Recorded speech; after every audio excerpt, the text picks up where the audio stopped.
নমস্কার বন্ধুরা, আমি অর্চনা চলে এসেছি আজকে নতুন একটা রেসিপি নিয়ে। এখানে আমি পালং শাক নিয়েছি, অল্প একটু ভাবিয়ে নিয়েছি, শুধু গরম জলের মধ্যে রেখে দিয়েছিলাম। তারপরে ভাবিয়ে নেওয়ার পরে জলটা ঝারিয়ে রেখেছি। তারপর কয়েকটা বড়ি ভালো করে ভেজে নিয়েছি, মুসুর ডালের বড়ি।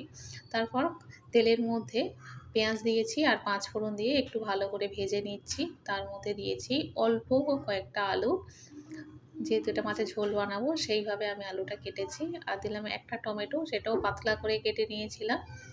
একটু ভাজা করে নেবার পরে দিয়ে দিচ্ছি আদা কাঁচা লঙ্কা বাটা, জিরা গুঁড়ো, স্বাদ মতো নুন দিয়ে দিচ্ছি,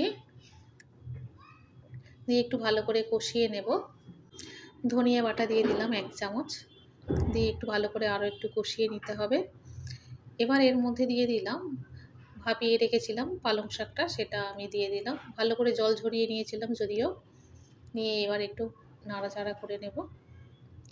আর এরপরে দিচ্ছি আমি হলুদের গুঁড়ো 1 চামচ আর লাল লঙ্কার গুঁড়ো।